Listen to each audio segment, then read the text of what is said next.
Dan.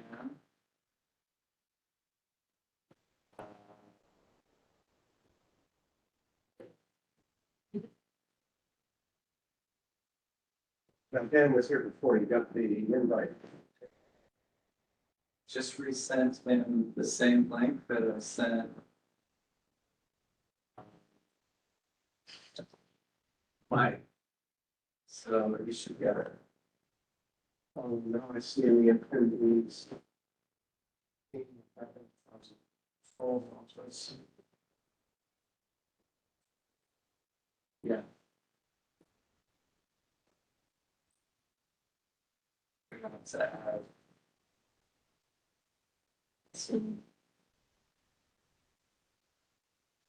This is the webinar number. Type it, I'll read it to you. 2330-870-0376. Okay.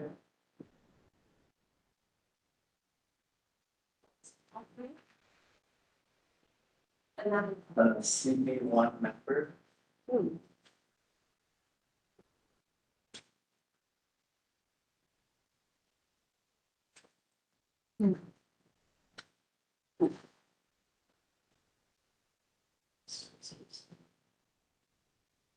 Oh, there's mine.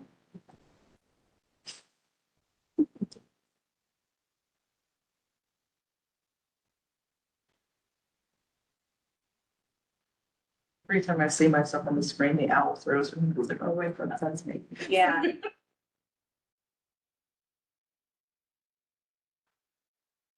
Peterson. Yeah,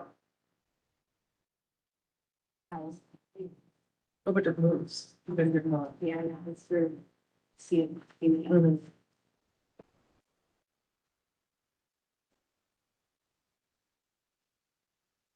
It's like the raptors in Jurassic Park, you don't move. And that,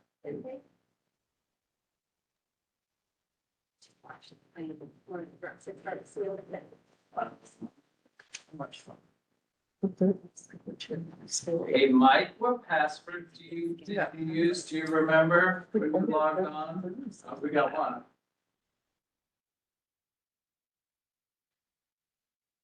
Mike, you're muted. Let's see. There. I have a WebEx account that I just use to log in, my personal account. That's the password. Well, Hallie's here. So we could Hey, go. Zach. Zach, could you move for Tim up to a panelist, please? Boy, would I love to, Sammy. Don't know how much I would love to. It's only giving me the option to expel attendees, and it's not giving me the option to move them to panelists, and that's why we're 23 minutes late starting. I had to re-invite everybody via email. This WebEx change is, again, so. Would it be helpful if I paste my invite into the chat? Because that has the password. I can send it to Fatim if he needs it. No Yeah, problem. that I got would be it. Great. Great. I actually sent it to him, so, he should have it. Let me text him. Dan is having trouble, so if you could send it to Dan. Yep. But Hallie's here, so Hallie, can you unmute just to make sure that we have you? Yeah, I can hear you. Can you? Okay, great. Okay, I'm starting the recording. It's already started. Fun. okay. Off we go. Okay, I apologize for our technical difficulties here. This is the Battery Park City Committee, Community Unit 1, with Ellen Wade, the chair. I see we have Wayne in the back there, Eric Flores, our co-chair, and I don't know if Justine online. I don't see her, but Justine is our other co-chair. I can't tell from the screen. We've had, we normally do these via WebEx, as you regular attendees know, and WebEx just did a major upgrade that changed all the features. And so we've had difficulty promoting attendees to participants, which is necessary for them to participate in a meaningful way. I will try to go to the first item on the agenda, see if we have enough people here who can speak to it. The first item relates to bill in the legislature that passed the Senate but did not pass yet in the House. It relates to essentially addressing affordability for condo owners and a limited set of renters through ground rent rebates based on income testing. And I see we have Hallie Chu from Senator Kavanaugh's office here. Hallie, can you briefly describe what the legislation, how the legislation works and what it's intended to do?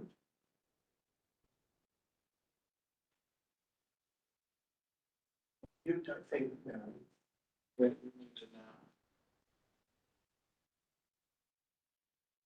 Dan's on too, actually. Dan, feel free to address it. Okay, Can you hear me? Yes. Great. So yeah, I'll Hallie, is that you? Yeah, I think I Okay. just unmuted myself, but go ahead. Oh, got it. Well, I can speak broadly about the bill, and then maybe if you have some questions, about its mechanisms and how it works more technically, Hallie can jump in as she is our housing director. My name is Dan Byers. I'm the director of community affairs for Senator Kavanaugh, and our bill S1462 was a bill that would direct the BPCA to provide a rebate to eligible homeowners in Battery Park City. And so that means homeowners whose primary residence is located within Battery Park City and whose annual household income does not exceed 150% of the area's median income, so New York's AMI.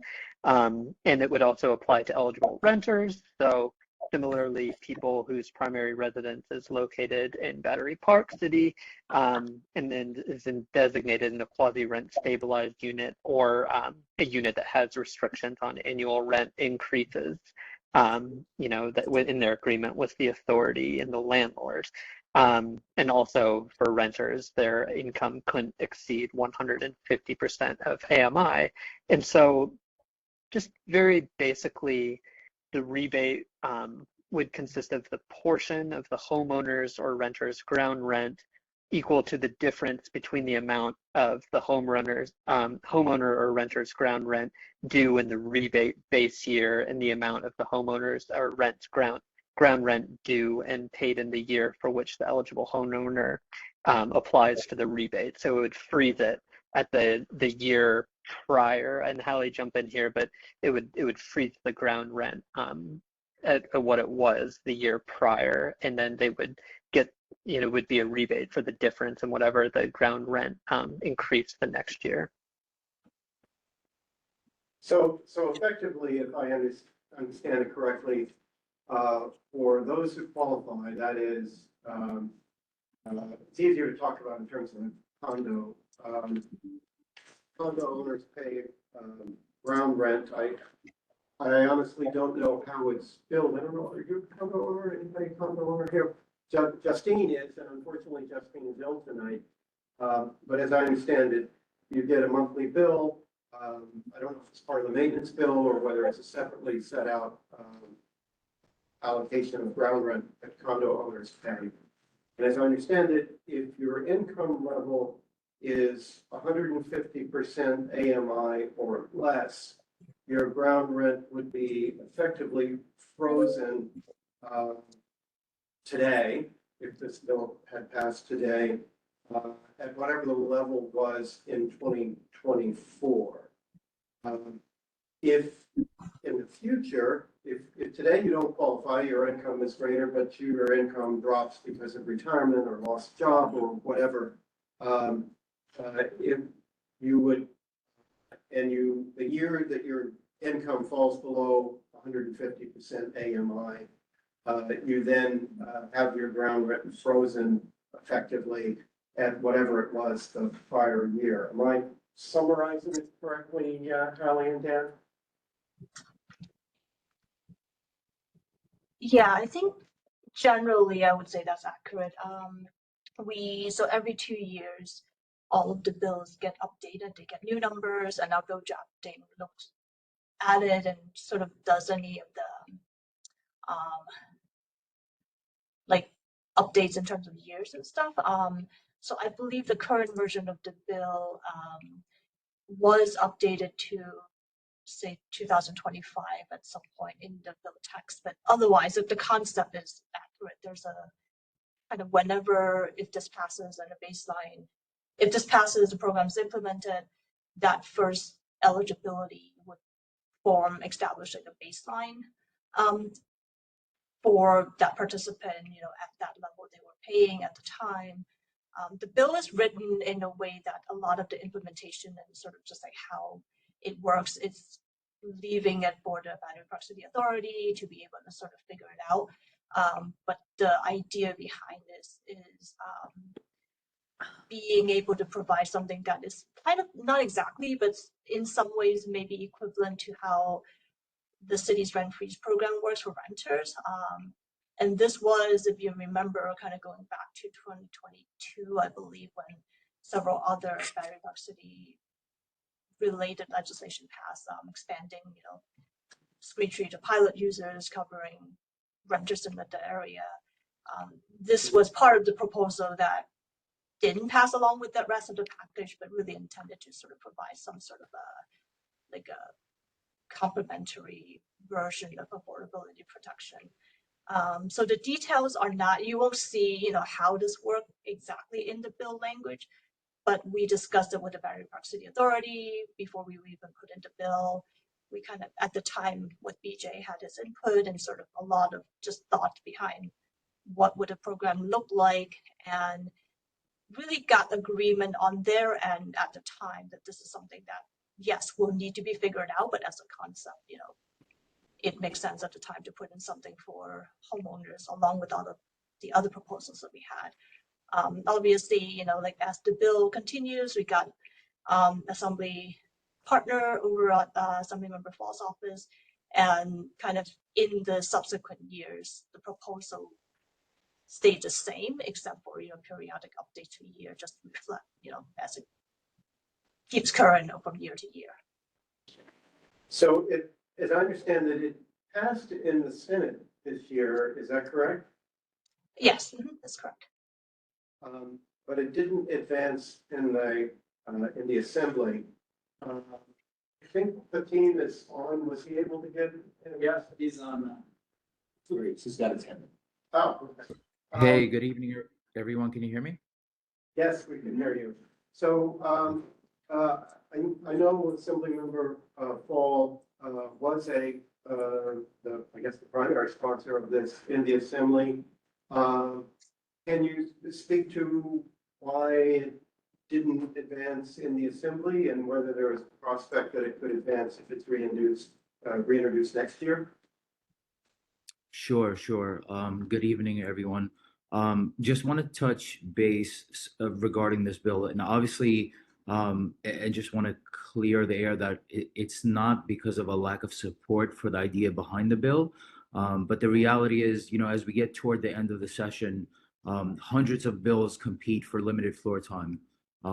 Obviously, a lot of strong bills. There's many with merit that simply just don't make it through both houses in the same year, and that's just the reality. And it's not uncommon for legislation to pass in one house and take a little bit longer to move in the other. Sometimes it just takes more time to build alignment. Other, major priorities that dominate the final weeks of session. So, obviously this bill just didn't reach the floor in time, and it's not because of opposition, but it's just because of how packed the legislative calendar was. And, it's something we see across the year on major issue areas. But I do want to obviously state to all of you here that are on the call, and obviously with folks that are not on the call, that we're definitely focused on making this bill a priority in the upcoming session. So.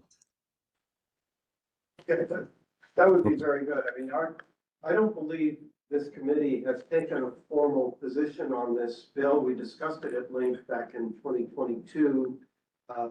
And because of some of the complexities of it compared to, in concept is pretty clear, but at the time, my memory is that we were a little concerned about the mechanics of it, and it's good to hear that at least as of that time, the Battery Park City Authority was on board with the concept.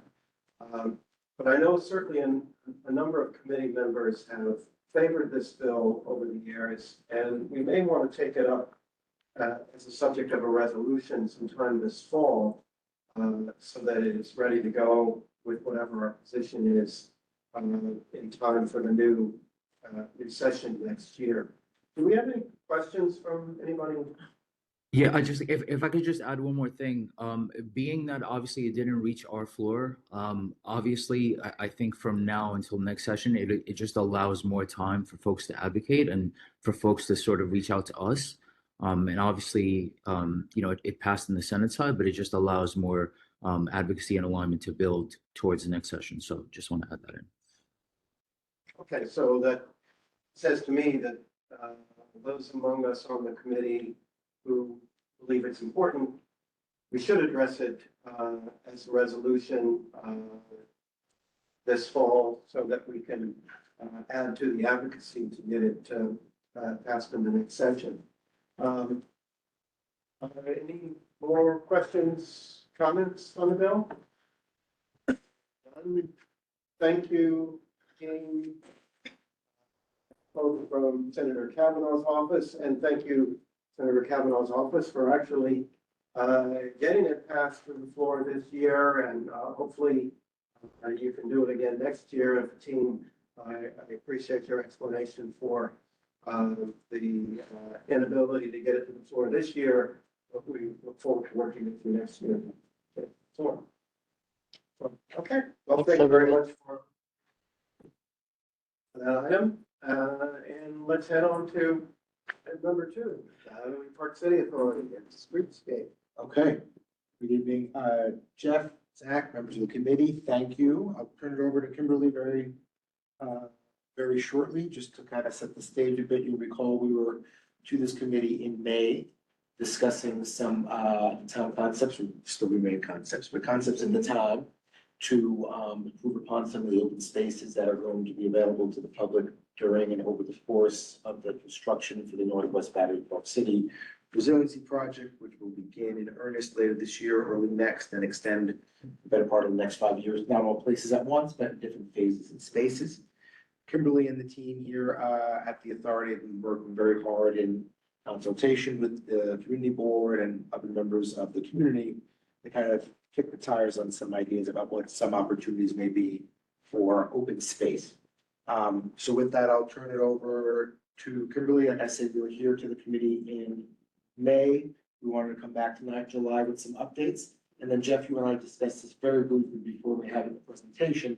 If it pleases you all, we'd like to take the feedback tonight and then come back to you again in September with kind of the next phase of what we're thinking about doing based on your input, to give you the opportunity to weigh in on that and presumably kind of then resolve or pass a resolution on what we'd like to see in time for us then to start implementing some of those things in the latter half of next fall. So if that's okay, I'll turn it over to Kimberly. Great, yeah, thank you, Nick. Of course. And we have Mike Ernst on the line from Arup. I'm just gonna quickly go through the agenda for the meeting. We'll do a quick project overview, which Nick kind of just did, but we'll gloss over that again. We're gonna show some wayfinding and signage, intersection improvements that we're planning on doing. We're working with the DOT for those. Lighting plan along 9A and the eastern border, viewing platform, the North End Avenue, Chambers Street improvements that we've talked about before. We've made some more developments there, and the Murray Street Triangle. And just a reminder, this is kind of a master plan that we're doing and we plan on implementing some of these before we begin construction. So the signage and wayfinding is important to put in place before we start construction. Intersections, just for safety, you know, as more vehicles are gonna be coming through the neighborhood, we wanna make sure that people, are safe. The lighting, because, we know that the Esplanade will be shut down and more people will be using the pedestrian path on 9A. And then the public amenities and plazas, so that's really kind of the viewing platform, which will be, we'll show you later in the presentation. We hope we'll have 3 summers worth of use. And then, some of the corridor campus I talked about. So I am going to let Mike take it away. Great. Thank you, Kimberly. Sorry, Mike, I'm trying to advance. That's great. I wonder, would it be possible for me to share my own screen so that I could advance the slides myself? It's the same content. Yeah, you can try. Let's see how this goes. If it doesn't work, I Okay. That's great. Yeah, I'm gonna take a shot. You might have to make him a presenter. We've got it. Nice. Good? Got it. Oh, good? Okay. Yeah, I was a little risky there. Yeah. Thanks, Kimberly. So yeah, again, it's nice to meet with all of you again. We've this is, I believe, the the third update we've provided. So as Kimberly mentioned, this is a multifaceted project. There's a number of different work streams that Arup is leading with a number of our partner organizations, and so we're happy to share an update on some of these. So the first is on wayfinding and signage. So when the resiliency project will be under construction, there's going to be multiple phases of work, and those phases are going to change where certain portions of the neighborhood can be accessed, which portions of the waterfront are going to be available, and we want to make sure that users, residents, visitors have the right information at the right place in terms of how to get to major destinations and how to avoid kind of going on a path and finding that their destination is closed because of construction. So we are working with a firm called 212, who is leading the design of the wayfinding concepts. And this will be a system that's really built around understanding the project phasing for the resiliency project. So this is an image we've shared before, but what we've been doing and continue to do is map pedestrian routes for access to things like the ferry terminal, things like the Esplanade, understand and map where those closed areas are based on the construction phasing timeline.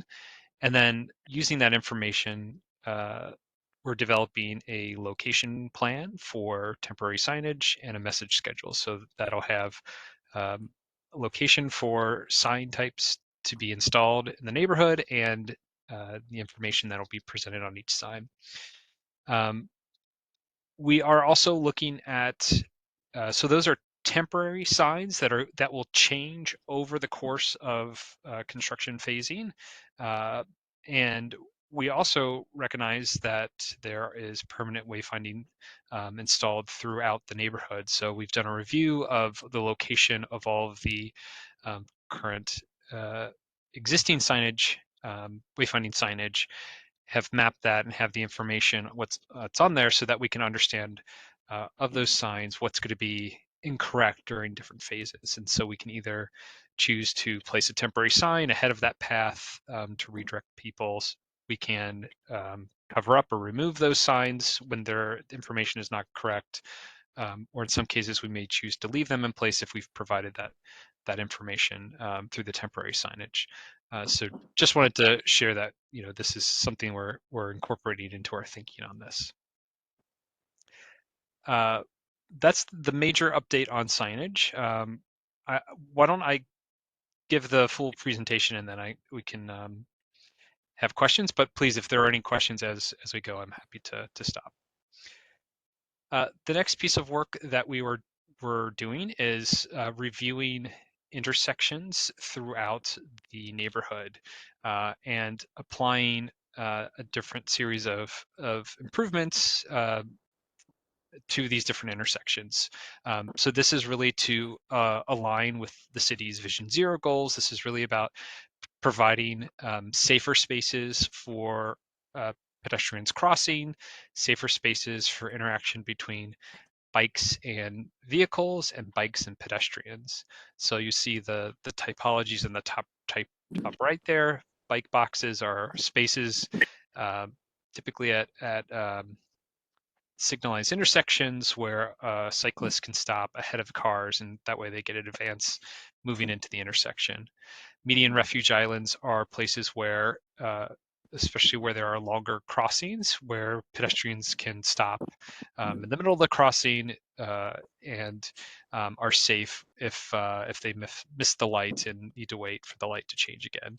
And then curb extensions are exactly as they sound. They are extensions of the curb to shorten the overall crossing distances that pedestrians have to take. So again, these are all improvements that help the safety, improve the safety for people walking in the neighborhood. And also to point out that Mike, back one, yeah, sorry, you got it. yeah, so just wanted to point out that we've identified 19 intersections that Arup will be reviewing, and I'll show an example in the next slide. And we also have identified priority intersections that will be the first ones that will develop the design and would look to implement before others. I do want to share that what we are, this is very much in the early developments, and as Nick mentioned, the next time that we meet with you, we can provide a higher level of detail for each of these locations. But the analysis will look something like this. We'll, on the left, look to understand existing conditions. What are the overall traffic volumes? Where are any driveways or building access that needs to be maintained? We also want to make sure we're not negatively impacting bus routes. So if there's a bus route location, we want to make sure that we're providing adequate turn radius for any buses that need to turn, but also maintaining safe access to bus stops for any bus riders. And then this is an example application. Again, this is a draft concept. This is at First Place and Battery Place. And so you could see the intention is to shorten the crossing, extend the sidewalk to provide additional space for pedestrians. This is intended to be a pilot project, meaning that the types of materials we would look to implement are going to be things like paint and plastic bollards to define the space rather than things like concrete, so that we can essentially trial these out, make sure that they're working and are successfully achieving the goals that we're trying to get with these improvements. And this is an approach that New York City DOT has used, and many other transportation agencies across the country for implementing these types of improvements. We can also provide for each of those locations, when we next meet with you, an understanding of what it means for loss of parking spaces, because typically the exchange here is that we would be looking to remove a few parking spaces. We know that would be something you'd want to understand in a high level of detail. I see that Tammy has her hand up. Tammy, yes, did you please. want to look at something here? Yeah, I wanted to ask, in what I didn't see anywhere included in here are live people directing traffic, like crossing guards and things like that. We've heard enormous amounts of times from people around 276 that it is not as smooth and seamless, and have fielded those conversations and questions many times. So I'd like to include in your presentation where you're going to have more than a flagger who works for construction, pedestrian crossing people, and then a large consideration, because it's not there now, the construction fencing that's up blocks the stop sign at First Place, and everywhere you go from now on, that will be a concern that we have in the neighborhood. So those two things both need to be addressed, please. Yeah, that's really helpful feedback. We to date have not discussed, a live traffic monitor, but certainly around locations with schools, that's something that we can meet with the schools.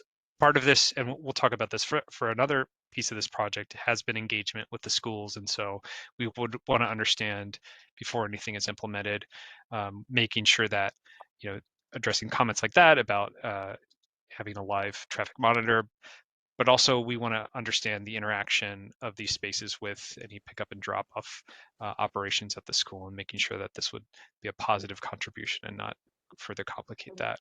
And then, yes, certainly the point about visibility of stop signs is very key. So both of those are current project fails. And I will say that the crossing is not only about the school, but you are going into high traffic, high volume, pedestrian volume areas around Brookfield and over by Stuyvesant and BMCC. So it's just volume of people. And that is a concern where a live person and a pedestrian manager is a far more helpful thing during the construction day. So it, again, not just about, and I'm not sure why, if it exists today, you're unaware of it, but I would be happy to have a separate conversation on this, but it's not anything that we haven't said in a public meeting before. And 276 and parents have complained. We have issues around the battery with hawkers and signage, and Nick is well aware of many of these questions and comments that have come up in the course of the last 2 years. Yeah, Tim, we have pedestrian managers in place now. We'll make sure that they were incorporated into the plans as they become further crystallized. This is conceptual, but good flags all around.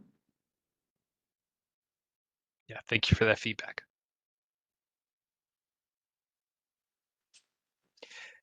The next update we wanted to provide was about the West Street lighting plan. So again, we had shared this earlier. We had looked at lighting conditions throughout Battery Park City and identified that the West Street corridor was a particular area where lighting can be used both for increasing sense of safety and comfort, but also providing for placemaking and helping activate some of the plazas that are along this corridor. We also heard in the last time that we met that a major consideration is understanding the residential uses that are along this corridor and making sure that any lighting plan doesn't negatively impact people by shining bright lights into their homes. So that's definitely a key consideration. So just an update on our process. We did a nighttime walkthrough of West Street and measured lighting levels along here. So this helps provide a sense of, providing an analytical approach to understanding what many conditions you probably feel already. You can kind of feel which places are dark and which places are better lit, and this allows us to really map that out in a higher level of specificity. So you can see on the top images at Battery Place and Little West Street, an area that is typically more well lit is shown in that greenish color, which indicates better lighting, whereas on the Empire State Trail between Battery Place and First Place, the tree canopy and the just the conditions let it lead to a darker feeling. So it shows up as more blue and purple. The lighting team here at Arup developed a few different typologies. So looking at the West Street corridor, you have these pedestrian pathways where there might be wooded on one or both sides, and there's maybe some seating. You have the plazas, which are more open, have minimal seating, and maybe have things like city bike stations. You have the bridge underpasses. There's 4 in the study area that we're looking at that may have lower light levels than other areas nearby. And then you have the plazas that are owned by Brookfield that, you know, because of the private ownership of those spaces, would have to be managed and operated in a different way than public spaces. And again, just to reiterate that we're looking, our lighting team is very familiar with dark sky compliant approaches. So this can mean not only the overall design and making sure that light does not project up. There's also specific lighting fixtures that you can buy, that you can acquire, that the lighting is aimed down. So, you know, there's an approach here that you know, very much wants to recognize the comments about making sure that residential windows are not disturbed. And with that said, you know, we'll see some precedent images where they're intended to show the type of design we're looking to pursue. They may not, in the representative images, may not be aiming for a dark sky compliant approach. So just keep that in mind, that this is something that we would very much look to incorporate into the design process, but may not be represented in the precedent images from other locations shown here. So a few of the concepts, this is for those pedestrian pathways where, you know, the tree canopy can create a darker environment. So some of the things that our team has been looking at is things like moonlighting, which is putting lights up into the tree canopy and projecting down, providing for uplighting, again, making sure that that's done in a way that avoids impact to residential areas, and then downlighting, projecting these kind of interesting shapes because of the use of shadows and the tree canopy. You can create this really nice feeling, and then this would change seasonally as well, as the you go from fall to winter, and the leaves are lost. For any of these designs, we would do it in a way that Battery Park City Authority would have the ability to control not only the timing of these lights. So if there's, you know, they could be done at certain times of day, but also the intensity and specificity of the lights. So we have some other concepts that show use of colored lights. Again, those are all things that could be controlled by the authority. This is another example of a catenary system where you have a catenary overhead and project the lights down. And you can see a few applications here. And this is something that's being pursued in the construction currently on the south side of Battery Park City. Is there a question? Yes. Yes, please. Hi, thank you. I have a question, but okay, is the lighting for, why? Tell me why. Yeah, so it's a great question. You know, we want to go back to the analysis that we did, and that some of these areas are quite dark, and I think the sense is, you know, walking these areas can feel uncomfortable for users, and so there's providing for light can help make, you know, help increase that sense of safety. And but there's also the intention is to use light as a placemaking, so helping make some of the plazas especially more interesting and attractive to users. Yeah, this is on the west side. We heard from the community that the bike lanes are lit, but the pedestrian path and the plazas are not well lit. And that people finding, yeah, that's an issue from, that's what we heard from the community, that people sometimes feel like they have to walk the bike lane at night in order to feel safe. And this doesn't have anything to do with the resiliency project. This is just overall Battery Park City. Or yeah, we're looking at neighborhood improvements as people will be using that path more, since they won't be able to walk along the Esplanade. okay. So it's in because of that, but it's also just, you know, neighborhood improvements in general is what we're Got it. Okay, and so then my next question would be, has anyone looked or done studies on how this will affect bird migration, or if at all? The birds are drawn to the light, and Battery Park City is a place where many birds migrate to. We do have a problem with it hitting Brookfield right now. With many of the birds, we have a tremendous loss.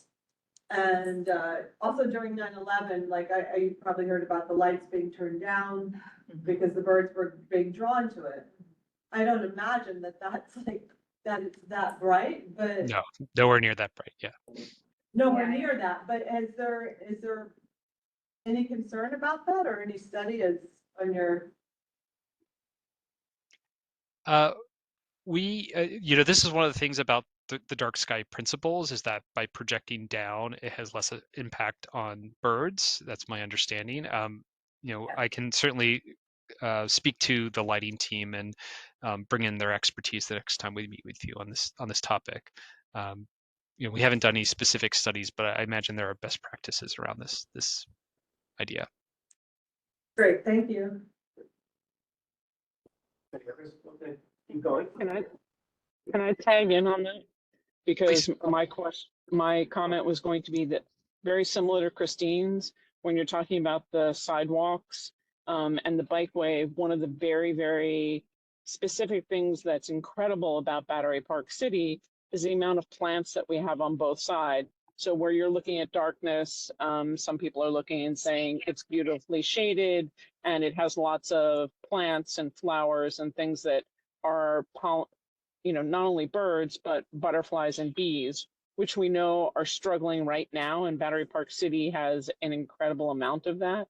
So even when we're talking about night skies, the plantings and everything are low. So I would be concerned that there would be a negative impact on the pollinators other than birds, the migratory butterflies, the monarchs, the bees, and all of that. So it's, to me, putting lights in trees is actually more damaging to a tree and to the things that inhabit trees or visit or rest in trees. And that should be a concern that we have if we're doing resiliency and climate change. We don't want to be killing off the bugs either. Not the mosquitoes and the lanternflies, I get that. But what I didn't see was any kind of looking at lighting that was actually even lower than that. Like there are walls there. Are there ways to put lighting in the walls, solar lighting anywhere, things like that? So just tagging on to, thank you, Christine, for talking about the birds, because I was even thinking smaller. Yeah, again, thanks for the feedback. The intention would certainly be to attach anything to a tree to be done in a non-destructive way. We certainly don't want to harm any trees, and there are ways to do that.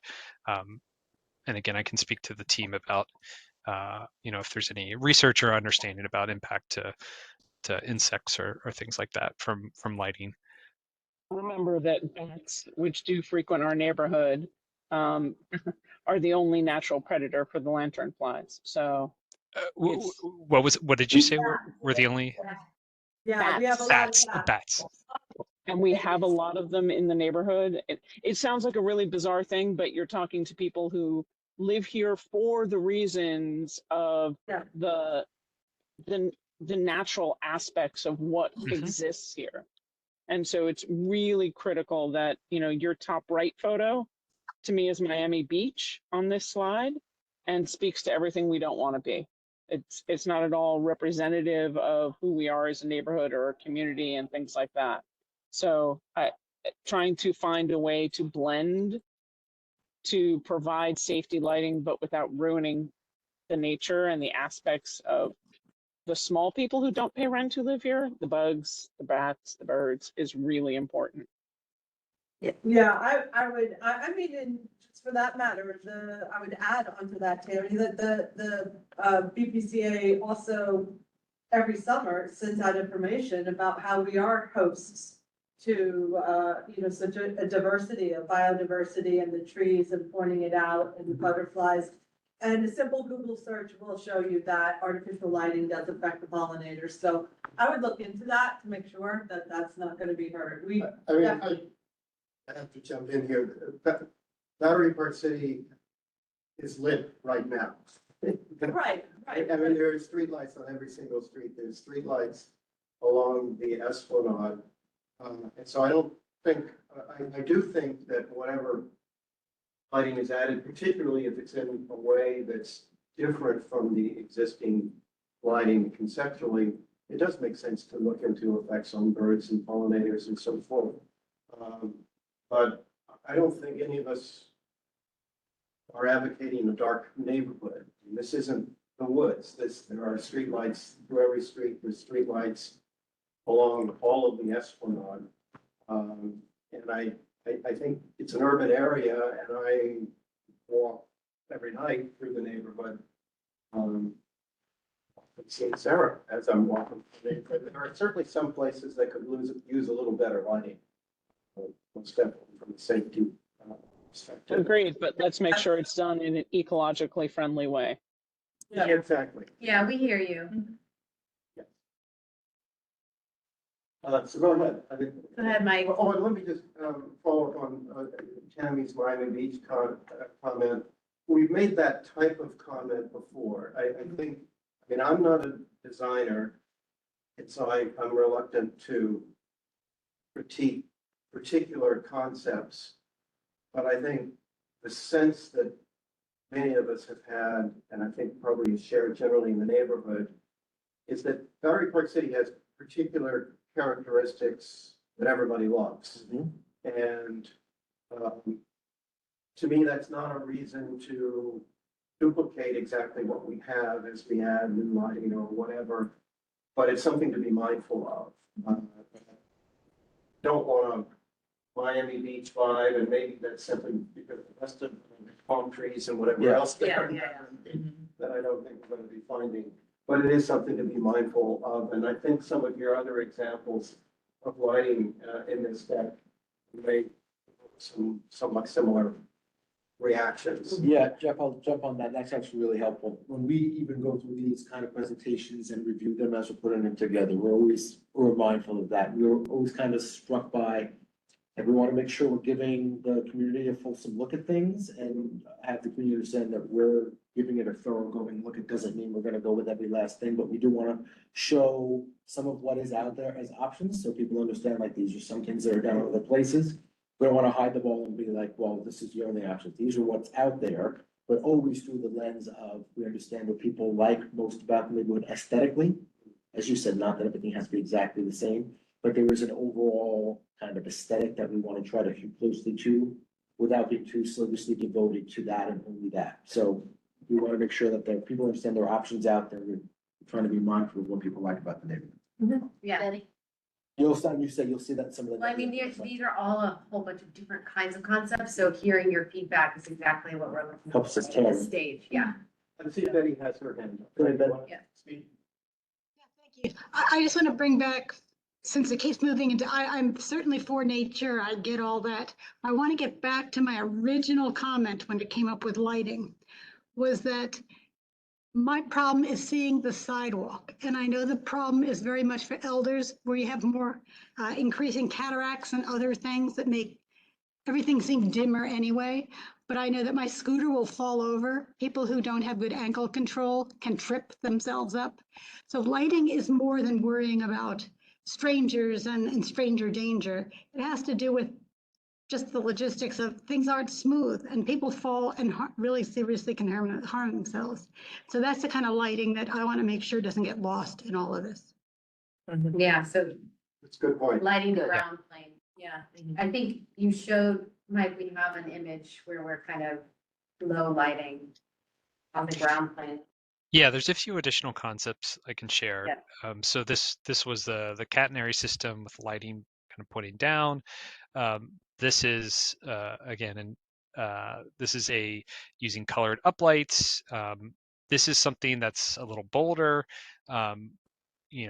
Understanding the comments that you just shared about impacts to wildlife. This could be done in a way where you could do this, something that's bolder with LED lights that could be colorful, like the top left or bottom left image, for a certain limited amount of time, say at a certain time of day, and then back to a more neutral white palette like you see in the middle or the bottom right image there. But this is something that's been done in other kind of urban canopies that has a really kind of compelling and attractive effect. Very Disneyland. Is that a positive comment or? No. Okay. No, that's not, sorry. Yeah.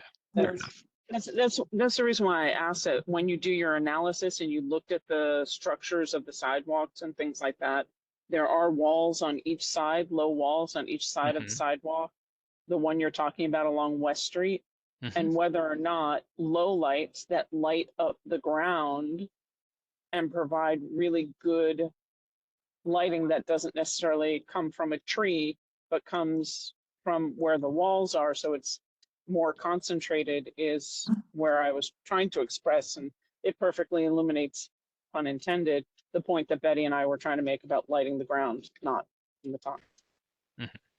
Yep. This is another example with has a kind of colored ribbon of light attached to light columns. You can see a few different applications of this approach. So you have these kind of poles with a light at top, and this one has like a string of LED lights that can be colored different applications as well.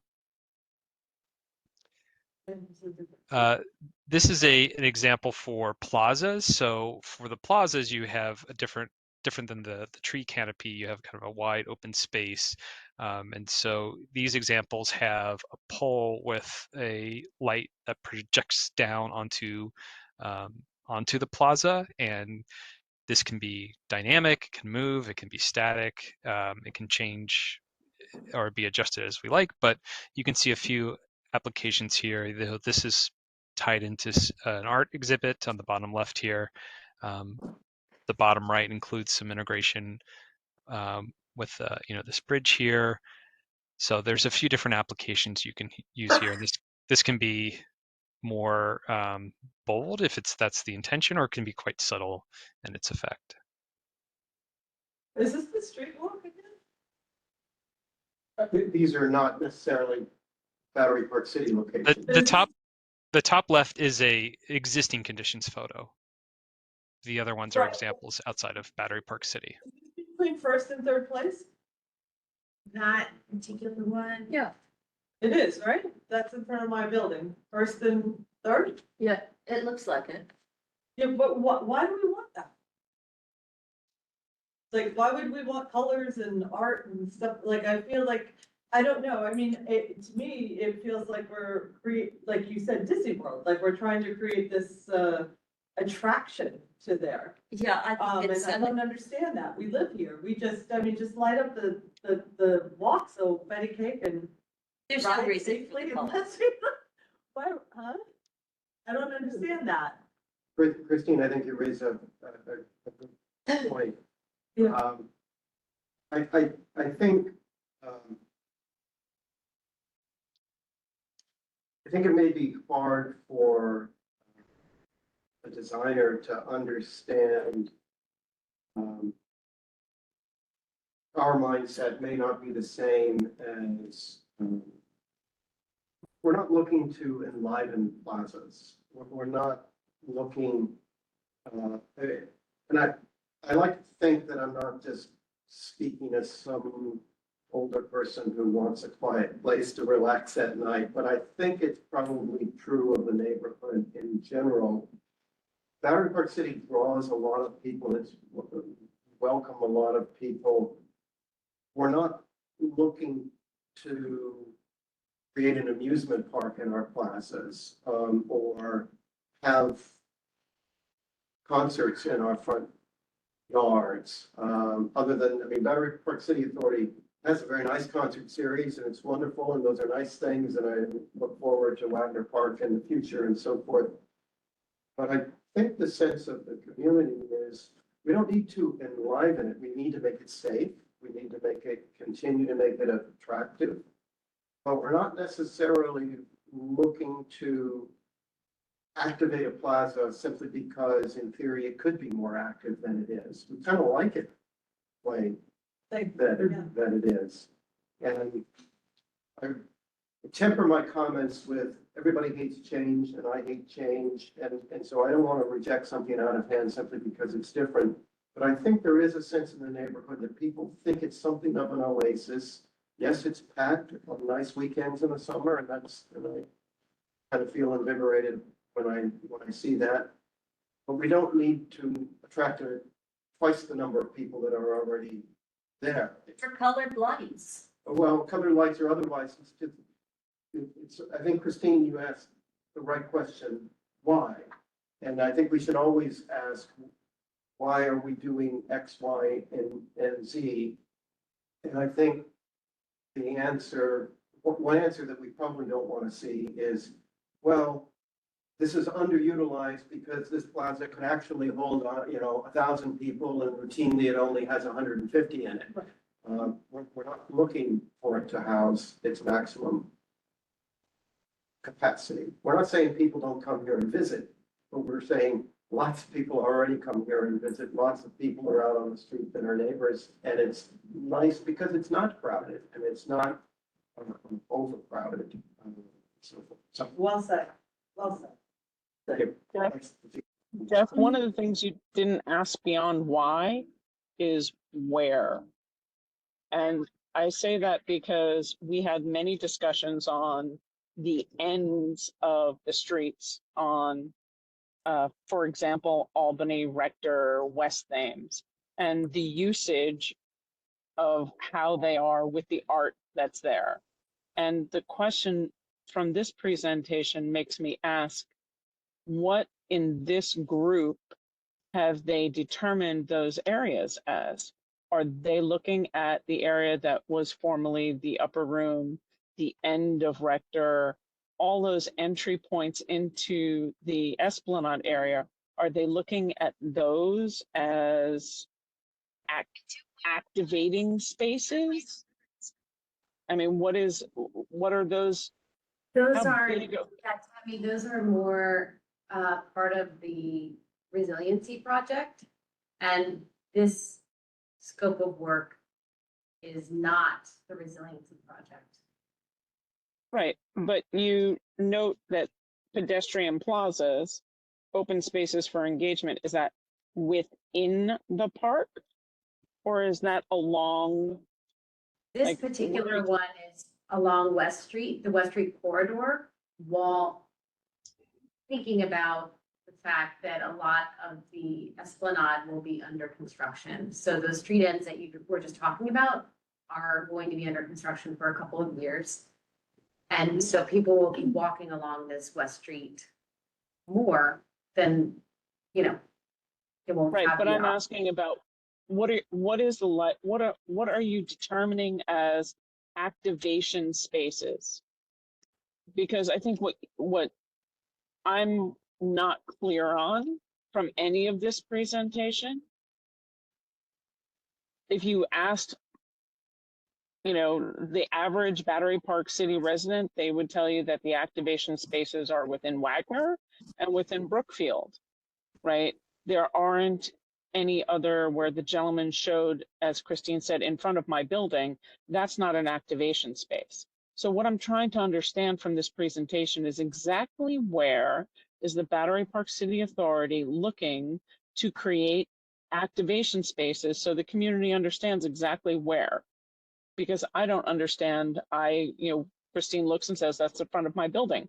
That's not an activation space, right? If you said the volleyball courts, that's an activation space. If you said in front of Le Pan Quotidien, I would tell you that's not an activation space. That's where the people walk up and down. So exactly getting some clarity on what spaces would be really helpful, I think. Okay.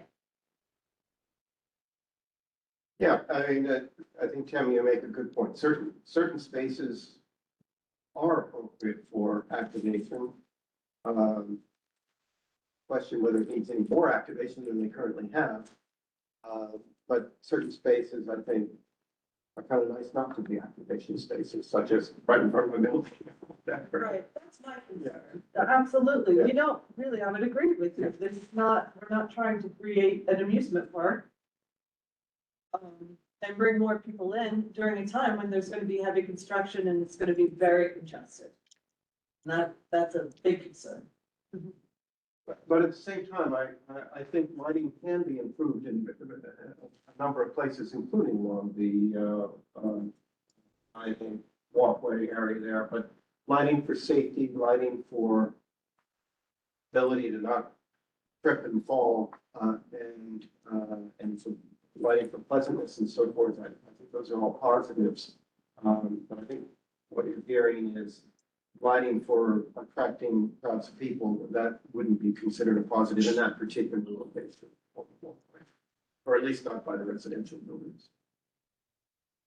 Okay, let's, any more comments on this?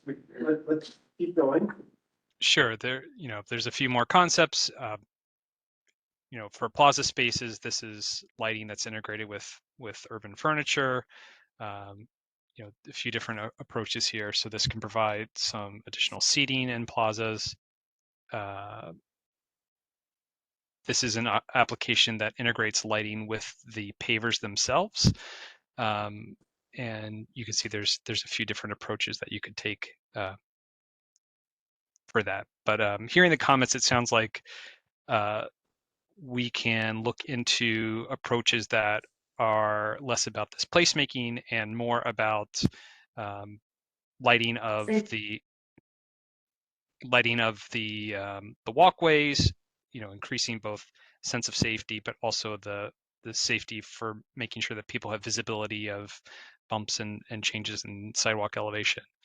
So we can take that feedback and revise our concepts. Yeah. Let me just add one thing there, because part of what I think a lot of us have difficulty appreciating is, and I know this is part of your designer mindset, we're going to be losing the Esplanade or good chunks of the Esplanade for extended periods of time. And I think we do appreciate sort of substitute spaces kind of taking the psychological place of the Esplanade. And so making certain areas, including the pedestrian walkway along West Street, more pleasant, perhaps Esplanade-like, if that's a word, I think would be worthy. We don't view the Esplanade as a crowd gathering place. It's a place where lots of people go to stroll along the riverfront, and it's quite pleasant to do that today and into the evening and at night. And I, for one, will certainly miss that during the resiliency project. And to the extent that substitute places can be made, that's a good thing. But we're not looking for those substitute places to be party spaces. We're improving their pleasantness so you'd actually like to take a stroll along 9A. That would be a good thing, even though it's got 9A right next to it. But that's so I don't want to say that we're be speaking for myself, 100% utilitarian in our view of lighting, but we're not wanting to invite party spaces, I guess. Yeah, we hear. That's very thoughtful. Very thoughtfully said. I think the next slide, yeah, this one though could be an opportunity. Yeah, so this side overpasses, which are kind of foreboding. Yes.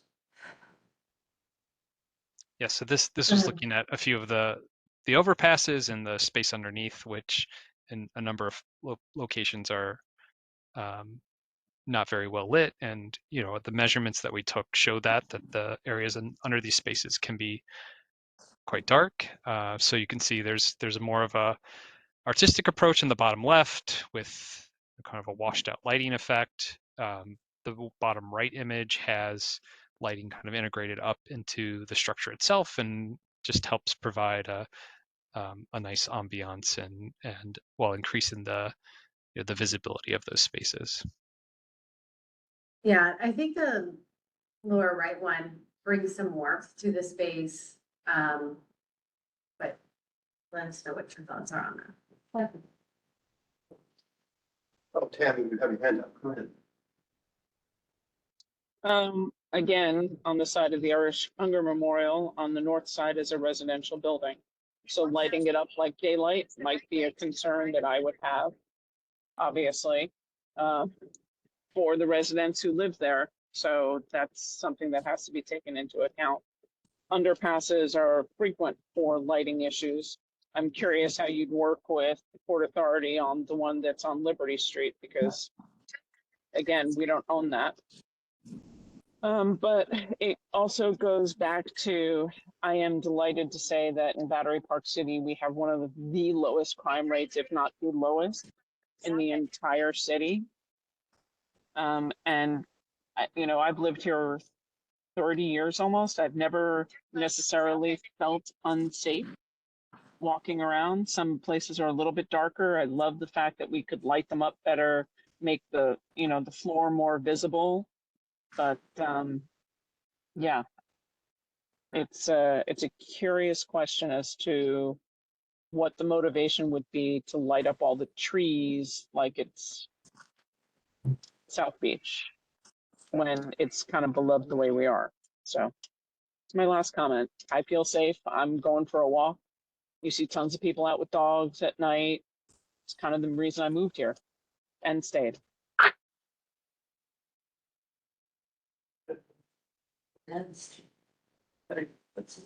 Continue. Still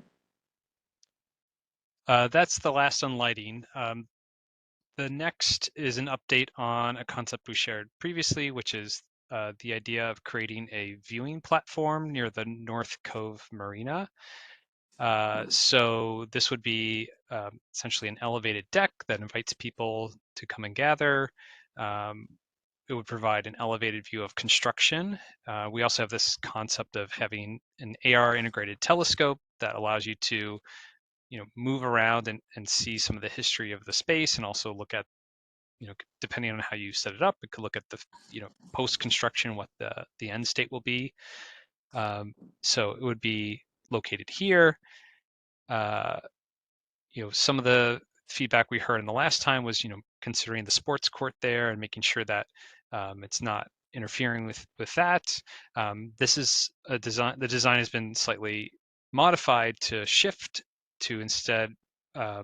So this is oriented with the back towards the North Cove Marina, so that you create a seating space that actually looks onto the court here. This could also have seating and tables integrated, so that it provides a new amenity for members of the community.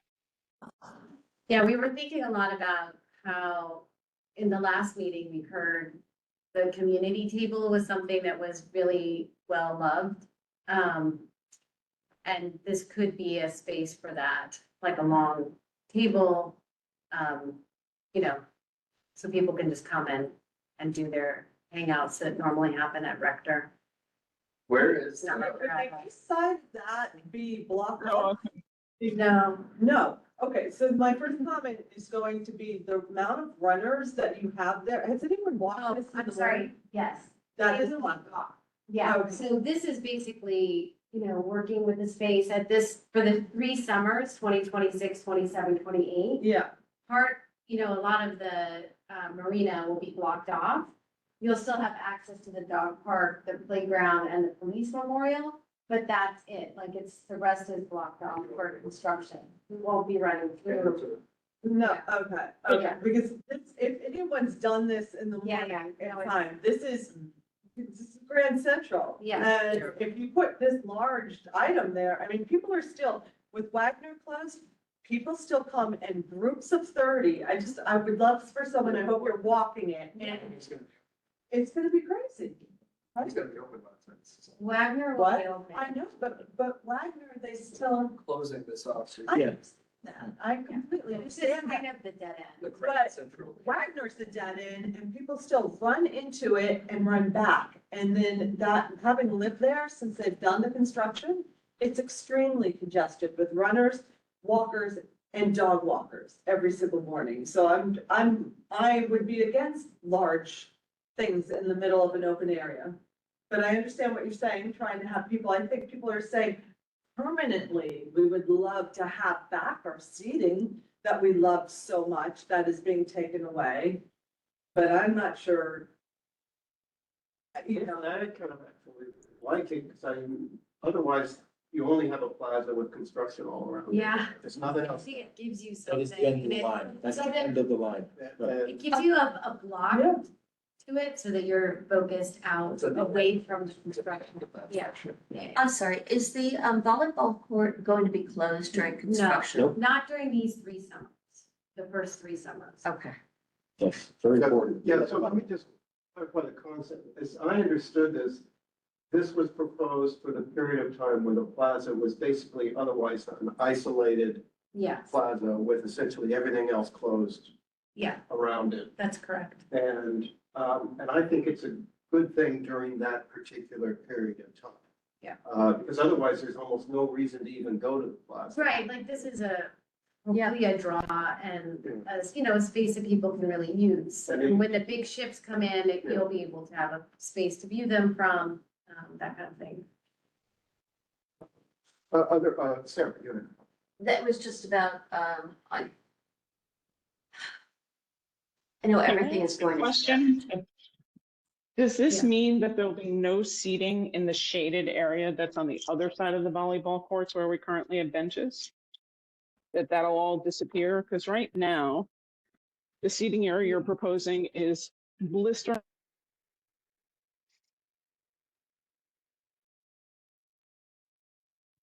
I So think, we still have the shading, yeah, the seating on the other side during Right. these 3 summers. That you have over. Yeah. There's no shade. so. And which summers are we talking one of the, Jeff, there's one other question I had though about the space and the openness of it. I taught all 3 of my kids to ride bicycles in this space because it was really open, and when there wasn't a volleyball game, there was enough space to have like to run behind a kid, teach them how to ride a bike. My concern is by pushing the runners into what is the volleyball space by a structure this large, it will kind of occupy more than, I mean, you know, from running the block parties, what that kind of even the stage did. Well, Kind of- as I understand it, the Esplanade by Gateway will be closed during these summers. Is that correct? I'm trying to figure out which summers we're talking about here. I know that section in front of. Gateway. Yes, It's there's a about lot 3 that's years. closed down. Yeah. And it depends on the summer Mhm. because we're coming up from the south. So 2026 by Gateway, I believe, is still open. But then 27, you know, we're starting to move up and move towards this area. But the marina, we were told, The would other be part of under the marina- construction the entire time. Yeah, that 5 is, years. it is. So, So there's a sliver of a piece that's open for 3 summers, which is where the police memorial is, the playground and the dog run, and then. and this you're part- allowing ships to plaza. come in and. No, we're not having ships in the marina. No. So I guess what I would say about, I think this is a good thing when the plaza is isolated. Yes, It's not such a good thing when the plaza is not isolated. and it's Right. pretty much isolated for these 3 summers that I'm talking about. Yeah, that's the intention of this is. And then once, and then it will be taken over Mhm. for the next, you know, then we're gonna move into this space. Right. And it really will be taken over, and Gateway will be totally under construction at the same time too. Yeah, right. I can. Okay. Kimberly did some extracurricular work in her time away from New York City and Battery Park City, and that's shown on the next slide. Oh, yeah. Let's see the next slide. So. Oh. Do you want to We did, I just was walking by Notre Dame and they happen to have a viewing platform there, which they put in while Notre Dame was under construction. It's a great space for the people like to go and hang out on, so just wanted to, I mean, people like to have, What are the tourists? Does the community hang out or the tourists hanging out on that? yeah, I don't think there's a community there. Yeah. but we can keep going. And it's Notre Dame, I think you're talking about France, correct? Or are you? I am. Yeah, it's not the college. No, No. you can keep going. We wanted to provide an update on 2 other projects we shared previously. The first one is at Chambers Street and North End Avenue. So this is directly across from Stuyvesant High School. So here the concept is largely the same, but we just wanted to share that we've done some initial outreach. We met with students from Stuyvesant recently. They've done other projects where they've painted murals on some spaces around the high school. We got their feedback on kind of how students use this space. So that was really helpful to get their how students would like to use this. But we, of course, want this to be a space for all local residents. So we'll be also speaking to the community on the west side of the park here. We're looking to speak with them in the next few weeks. And we've also engaged with New York City DOT for this and the next project, who have just recently provided feedback on the operations. Some of their concerns were around, just making sure that there was no impact to the bus routes that run along this space here. But again, the intention here is to provide for curb extensions to help with the crossings here, to provide a new crosswalk. The lack of crossings, The yeah. lack of crossing, yeah, to provide a new crosswalk between this open space and the high school entrance, provide additional seating, and again, just to make some improvements to this space. Can you explain exactly what I'm looking at? I apologize. Which Yeah, section sorry, is this that? is Chambers Street, right outside, is the park that's outside of Stuyvesant, that's across the street from Stuyvesant. And This what is we heard, Yeah, So- it's right there. yeah, Where the Is dog Stuyvesant, well, the dog run is Yeah. south of this. so this Yeah. the is street right on, the this street, Park. the street on the right where is the intersection of North End and Chambers. correct. Got it. Thank you. I think it is very important to reach out to the Sunrise Building. Yes. To the left there. I don't want to presume that high schoolers are incompatible with older people my age and older. Personally, I don't like being around young people, and maybe the same way, but maybe they won't. Yeah, so we want to talk to them. And certainly the access in front of vehicular access in front of their building, and any of them are dependent on motor vehicles for any transportation out of, and so they have Ubers, Sephiroth, and whatever else, and so they need to be able to have access, but I don't want to presume what their feelings will be, but definitely they need to be said. But this whole area, we know that it's very difficult to cross here. If you are in a scooter or anything, you have to actually go all the way around. So Right. this is what we're trying to mitigate that. Yes, no, That this situation, yeah. Directly from the transportation team, I know Yeah. Betty had Yeah. pointed out that very useful crosswalk directly in front of the school instead of having to go to the opposite ends of the corner. Right. And it's just safer. People are crossing there anyway, so. Yes, no, it's definitely true. Betty, do you have any comments on this intersection? Yes, if there's no curb cut, it doesn't matter anything to me because I can't use it anyway. So will we? Any crosswalk needs to have a curb cut on either side of Chambers Yeah, Street. yeah. That would. Yeah, be we intended will to put cover. in a curb cut. That's the intention. And we have been working with the DOT on this, and they like the concept here. Eventually, they even would like to see this as one of the elevated walkways, but that's not something we would initially do because we will be having some trucks coming in and out. So and also the buses, it's not great for the buses. So we're still waiting to hear back from the DOT on a longer term change that we could make here. But Are there Well- curb extensions as well? Yeah, Yes. those are Yeah. painted at first. We were talking about doing, DOT often goes with this first round of just painting to really make sure the geometry is correct before they would go into a full-blown curb extension. Although, can I Okay. also bring up the point Oh, sorry. that in New York City, it is legal to park in front of a curb cut on a T intersection. Given that, one, will the DOT either make an exception or can there be some hard barriers that just don't let people park in front of it? Yeah, that's a good point. We've talked a lot about putting up planters or some sort of barriers that actually, don't allow for anyone to park there. Yeah, and the orange spaces here, if you can see them, or the curb extensions, that could be defined by paint and plastic bollards, but in that space, you could include things like planters so that people don't just park in that space. That would be the intention. Great.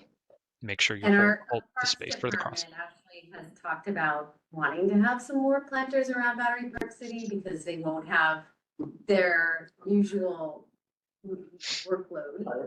Yeah. Yeah. Tammy? So what kind of consideration and conversations have you had with DOT regarding the one block that's further east? We did the walkthroughs with state DOT and city DOT about potential crosswalk changes on across 9A at that intersection. So it's important to understand what for the community board and the people participating in the New York State DOT project, what conversations and impacts this may have over there and the changes that you're making in the crossings there because of that long-term study.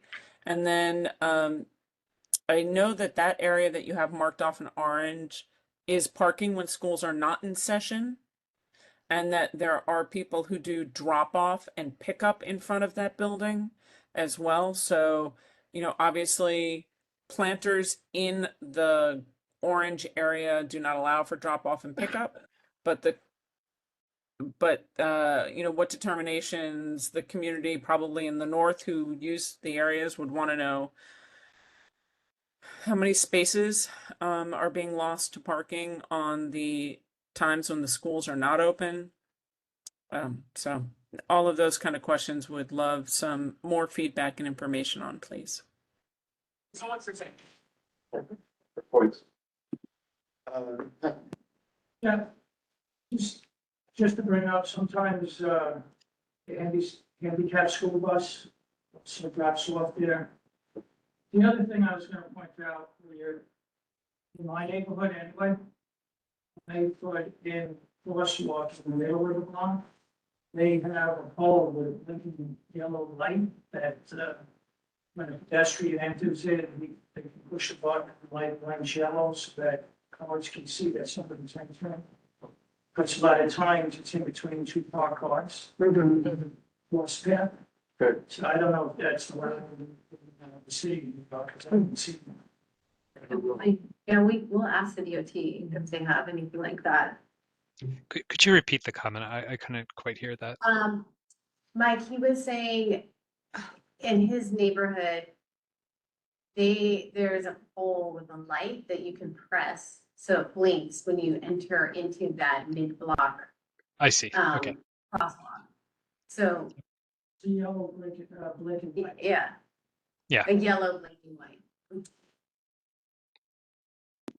I would think it'd be something similar to what they have in front of Goldman Sachs, whereas if you are So yeah, in, they have it. they have the blinking lights that are in the Yeah. ground to alert the cars to slow down for somebody. Yeah, those are pretty effective. Yes, Yeah. you guys like those? And then Claudia, that seating that you're showing, Claudia's not here, but I mean, sorry, that seating you've got in that bubble there? The movable what? Yeah. the blue one? Which Oh. one? Movable seatings? The yellow ones and the blue ones, no offense intended, but they 100% remind me of what's on the middle of Delancey and other streets over there, which is not indicative or personality of Battery Park City. So yes, we love movable furniture, but we'd also like it to have placemaking, please. Okay. Aesthetics. Let's go to the next slide. So the other place that we shared with you last time was looking at the Murray Street Triangle area. And here the intention is to make Murray Street, currently the traffic is split one way on the north and south side of the triangle, to instead have the north side be two-way, and then to make the south side closed to through traffic, while still maintaining access essentially as a driveway to the building there, so that you could, what that allows you to do is provide additional space around the plaza between the crosswalk that connects the ball fields, and again, just provide additional space for pedestrian movement and increasing safety and circulation. Yeah, So we, it really shortens the time that you are in the street as you cross it. I love that idea, but what are you doing with the placards? I mean, they're just going to move someplace else if you're booting them. That's the only people who stop and stay there. They park there all the time.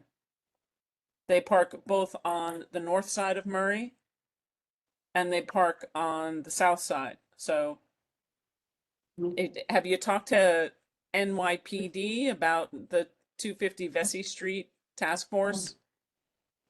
We did, Tammy. We actually did a walk about with some of the folks at the task force there in 250 VC, where we were doing the prep for the farmers market to let them know about some of the parking along River Terrace. And just the other day when I was talking with Mike and Kimberly, I noted that I wanted to get them in touch with that group about this particular improvement as well, because they have some particular insights about enforcement issues and how sometimes it is placard parking. Sometimes it's not placard, it's people with fake placards, not actual literal legit placards, which itself is an issue, but also people with forfeit placards parking there as well. So we're gonna get them in touch with, trust me, we're well aware, Nick. You know. So we- yes, we- we're gonna have to talk to the task force people as well and get some insights on what would be most helpful for them to try to curb it and enforcement. But that's aside from self-enforcement, which is another issue. Yeah. Betty, I see you have your hand up. Yeah, sorry, the group I see more likely over here, especially in the evening, is DoorDash people in their cars that line up to go to Shake Shack. Yeah. I mean, I actually like the objective of this enhancement. I can't really comment on what the best design would be, but right now that park is almost completely wasted as an unused and almost unusable space. The crossing is incredibly dangerous, and lots of children cross there frequently since it goes right to the ball fields, as well as Shake Shack. And so I think the objective is great. We do have to think about what's gonna happen with the placards and door dashers and whatnot, but I certainly wouldn't avoid doing something with this space simply because it's currently being used by uses that we don't like, and we are afraid that those uses are gonna go someplace else that we don't like them to be. No, I agree, but I think you better keep an eye out because I don't know that the DoorDash people are going to go away. Unless there's some other way to encourage them. I think to Betty's point, maybe have you studied about the possibility of having something more formalized there for them? So it doesn't become an illegal spot, that there's space and functionality that's enforceable against other people parking there? And Betty, wasn't this an intersection that we recommended for something else? In Transpo last month, was it this North End Avenue and Murray was on the list? Oh, yeah, no, but that was for a micro hub and it was actually on North End Avenue. So that's something that they need to consider because that hasn't been discussed at all here or noted. And that's something that would be very relevant. Right, and Kimberly, you know, because I've spoken with you about this if you were looking to organize package deliveries, Yes, that yeah. it was just a matter of, since there was a CB1 resolution last month about micro hubs in general, it was mentioned that they please work with the Battery Park City Authority because it could help them to organize the issues they have on North End Avenue and South End Avenue. Mhm. Right. Okay. That I can get to the. I got it, yeah. Oh, yeah, you can. Okay, is this the last one or do we have another one? Yeah, this is the last slide. I Yeah. mean, we have 2 more slides just to, key milestones, basically. Yeah, I mean, I think the key thing is that we will take this feedback and incorporate it into the concepts that we've presented. I believe, if I'm correct, there's no community board meeting in August, so the next time we would meet with you would be September, and we'll Yes. be happy to share an update then. And thank you for that, Jeff. Appreciate it coming back to back meetings. Yeah, no, and I appreciate you guys repeatedly coming back to us. I mean, I think the objective of this project is overall, I think it's a good one. I appreciate the effort being made to both improve some of these characteristics as well as mitigate during construction. But as you can see, there are challenges to everything here, and community has particular views as to aesthetics and so forth, and I think it's important to give community members the ability to comment and weigh in, and I appreciate you all taking these comments into account. I did want to say one additional thing on signage. We didn't have much of a discussion on that. Really, 2 things on signage. One is for the sort of construction project information related stuff. And maybe this is implicit in your proposal, but I'd like to see something that's more than just a sign plastered on a construction fence. Yeah, we hear you on that. Yes. Yeah. And, you know, something, and as well as, and consider QR codes to take the viewer to more information and background on the project and maybe timeline and so forth. So that's one comment. The other is, depending upon which signage you're talking about, we've had a lot of people complain over the years that the signs that direct bicycles in a particular place or roller traffic in a particular place along the Esplanade are minuscule, and offenders who are riding where they're not supposed to be riding repeatedly say, well, I didn't even see a sign. Now, and I'm really talking about keeping people off the upper level fundamentally. Now, some of that signage obviously is going to be post, or all of that kind of signage will be kind of post-construction.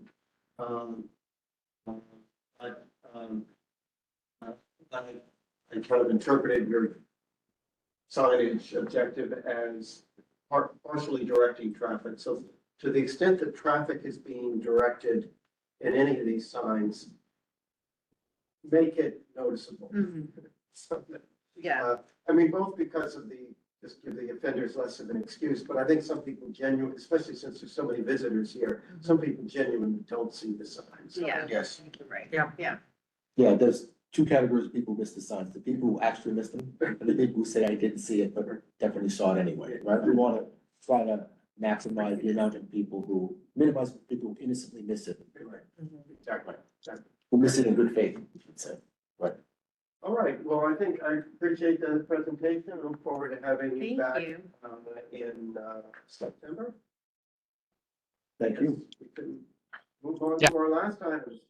Thank you all. Mike, thank you. Bye. Thank you, Mike. Bye-bye. So I guess it's Patrick and Nick. That's right. Zach, you should have the report, and Yes, then, sir. as the usual, lineup goes, Patrick's numbers, are on the final page.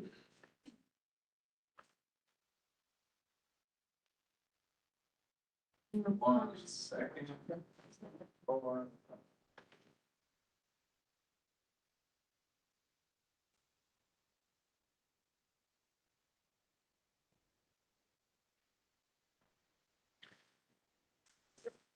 State's Ed Commission. Mhm. We're checking it out too.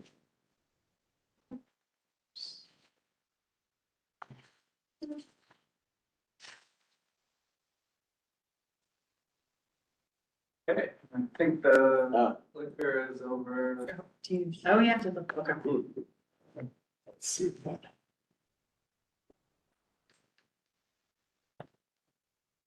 Whole report in advance, which is not, I don't know, there you go. Okay.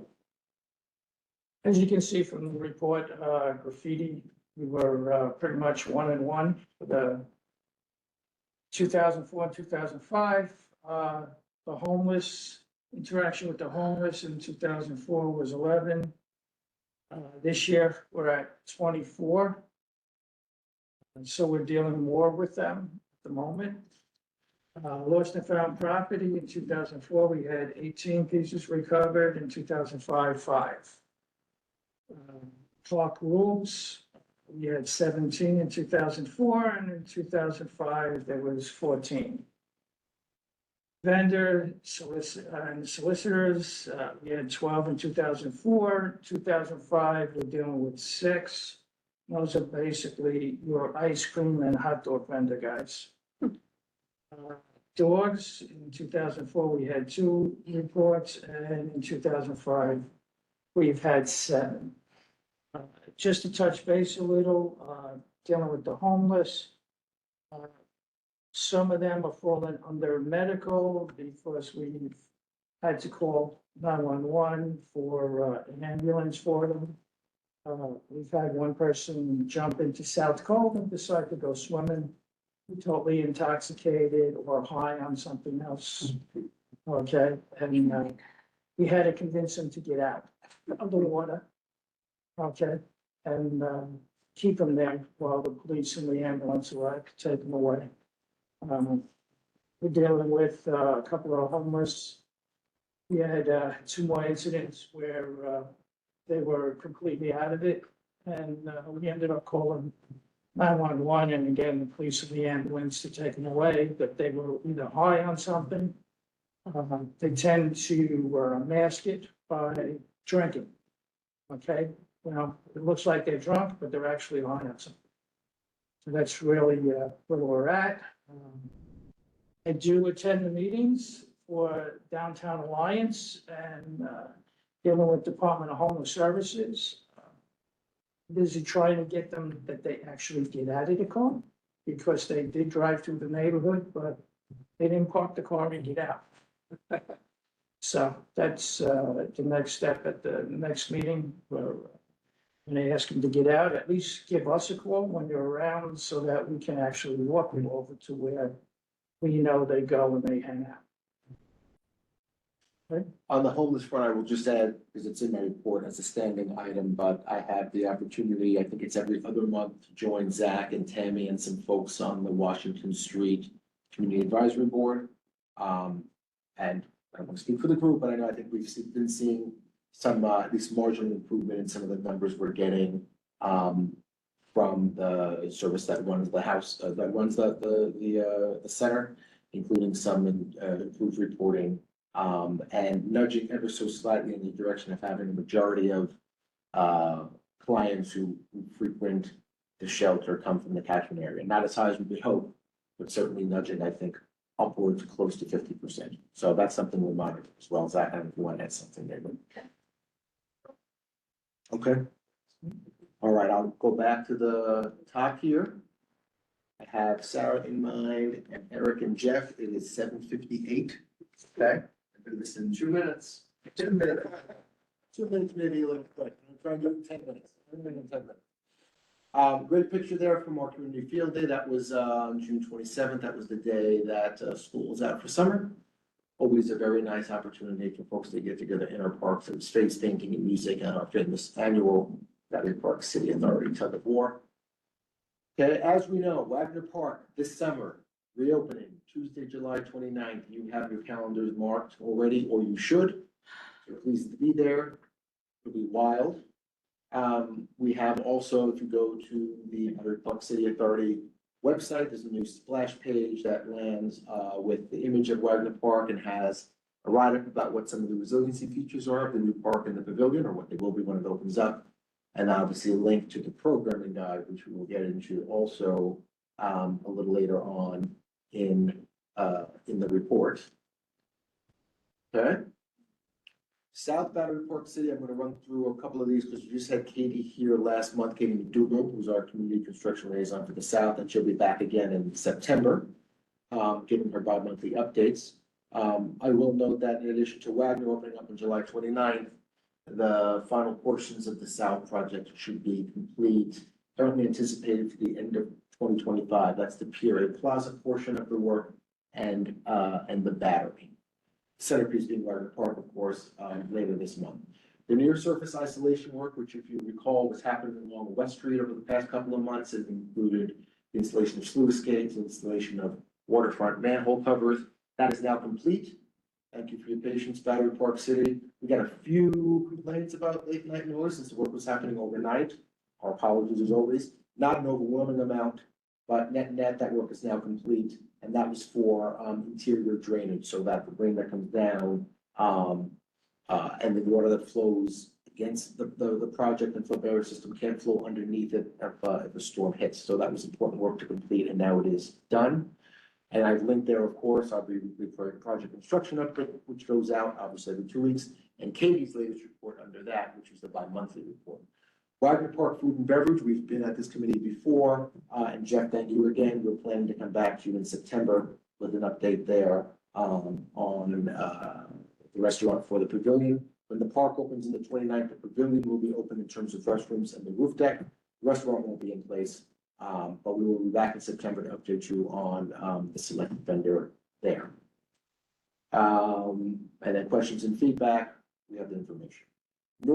I should also add, for the benefit of the group, copies of our Wagner Park reopening guide. It will be mailed to all of you, but I'll put this in the cabinet there in the back. But that's the guide for all the events happening in Wagner Park starting in July, and that's in addition to our standing seasonal events guide, which is events elsewhere in Battery Park City, not in Wagner Park. This is just specific to Wagner Park.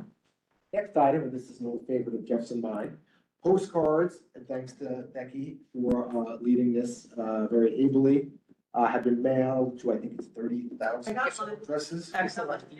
Good. It's a physical postcard mailed to every address in Battery Park City and in some of the outlying zip codes. So 1007, which is in Tribeca, and then the other side of West Street as well, to ensure that everyone knows, A, that the project is happening, and a QR code, Jeff, to a new specific Battery Park City resiliency website, which outlines resiliency projects overall with a special emphasis on the north and each of the project sections and what the slide decks detailing what the conditions will look like in the immediate vicinity of those buildings. Thanks to Kimberly and the team for putting those decks together.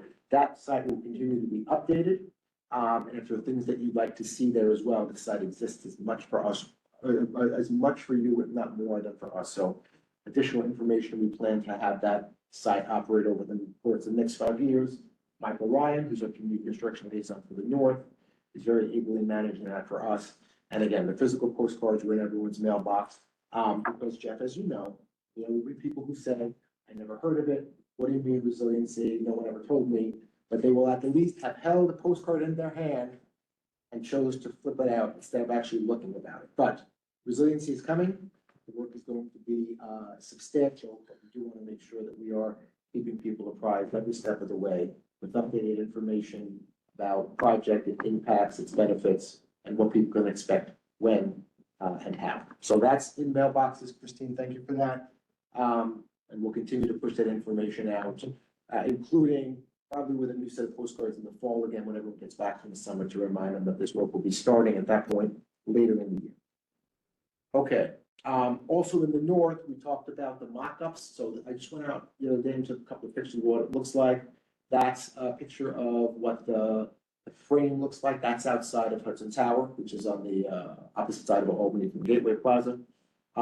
Those mock-ups are intended to be walls that will exist for the duration of the work. It's not the flood wall itself, but it's intended to mimic what the flood wall will look like against both the building, so people can get a sense of what the background will be and how it will exist in space, and also in close proximity to the water. So it'll give you a sense of what the wall will look like in that location. That's not finished yet. That's just the frame of it. It will be covered with the cladding. And then you'll see on the right, that's a picture of what the sign looks like with the QR code, which links you back to our website about That's the rebar Yeah, that's inside rebar.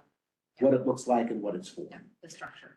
At the bottom of the page, you'll see coming up at CB1, we have enhancements. We did the BPC enhancements tonight. We're gonna be back to you in September. And then to be determined in the fall, we're thinking maybe October or so before it gets too cold. We want to make sure we're planning out some pre-construction sidewalks for people to actually walk the site with the project team, similar to what we did with the South project before that started in earnest. And then we also owe you an update on the construction staging and phasing and the maintenance and protection of traffic plan. We'll try to slide that for the fall, as well. Date TBD, but I'll get with Zach and Jeff and Tammy to make sure we're timing that in a way that makes sense, for the community and with respect to other items you have on the agenda. Okay. Next page is. I think I.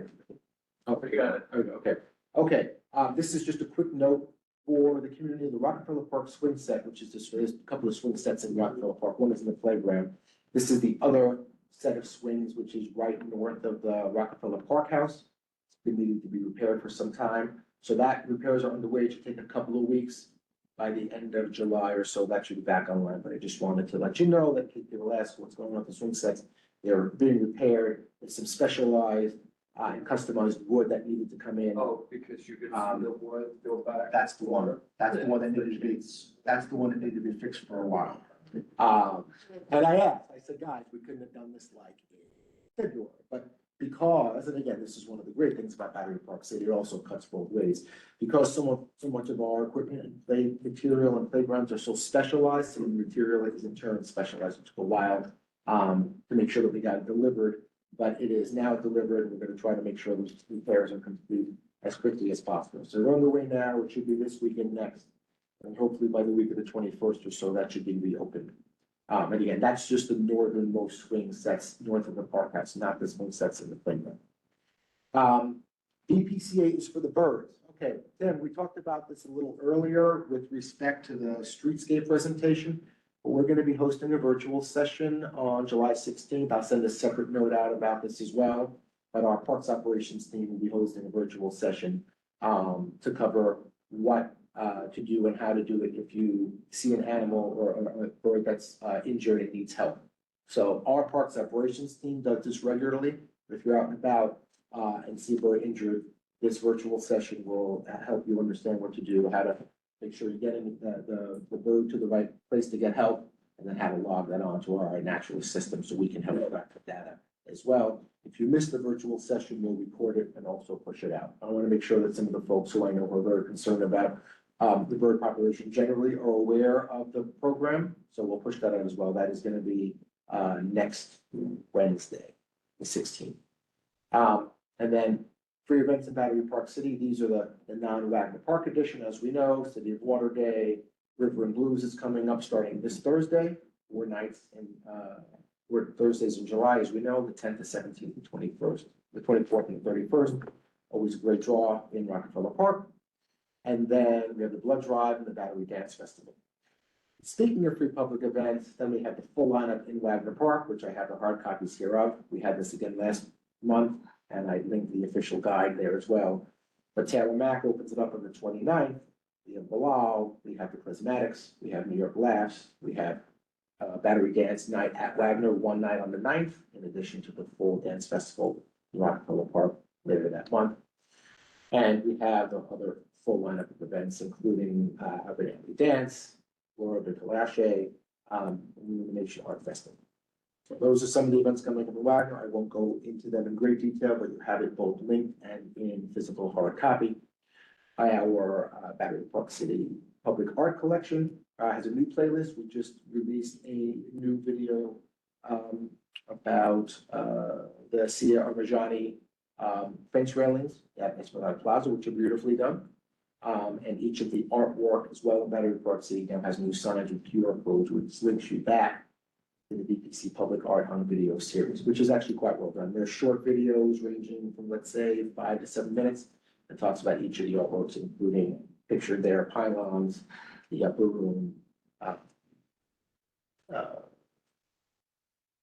American Marine Memorial, and all the rest of the art that we have in Battery Park City. Okay.